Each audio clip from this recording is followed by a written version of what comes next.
Deputati e consiglieri regionali del Movimento 5 Stelle a colloquio con il procuratore di Treviso Michele Dalla Costa. La loro preoccupazione è che la mole imponente dell'inchiesta su Veneto Banca impedisca a una procura già carente di organico di arrivare a fare giustizia. Il procuratore capo ha confermato le difficoltà e per questo gli esponenti del movimento si sono messi a disposizione per chiedere un rafforzamento di Palazzo di Giustizia. Parliamoci chiaramente, il pericolo di prescrizione è molto elevato e probabilmente non sarà sufficiente integrare la pianta organica per scongiurarlo. Quello che è comunque importante è arrivare comunque ad una definizione delle responsabilità di primo grado, perché potrebbe aiutare eventuali ricorsi in sede civile. Noi vogliamo che ci sia una riforma strutturale dell'istituto della prescrizione, chiediamo che ci sia una sospensione dei termini da via giudizio, chiediamo che di fronte a dei reati così gravi che hanno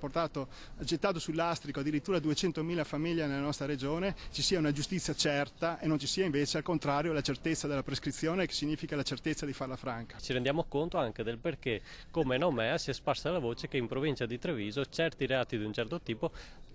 possono farsela franca e quindi molte aziende si stanno addirittura trasferendo a Treviso a causa di questa sofferenza della procura. Chiederemo anche a tutte le altre forze politiche in consiglio di fare coro unanime per fare pressione appunto al governo, al ministro della giustizia per rafforzare questa procura che in questo momento è altamente carente ed è strategica per portare a termine queste indagini. E puntano il dito contro la politica veneta. Questa procura non ha mai visto 3 parlamentari e 3 consiglieri della regione Veneto affacciarsi per domandare se la pianta organica era stabile o se ci voleva una task force per poter risolvere i problemi di Veneto Banca, e quindi credo che di fatto vi siano delle colpe incredibili da parte della regione Veneto, che non ha mai saputo impegnarsi perché questa procura potesse avere un organico completo e i cittadini del Veneto poter avere una giustizia certa.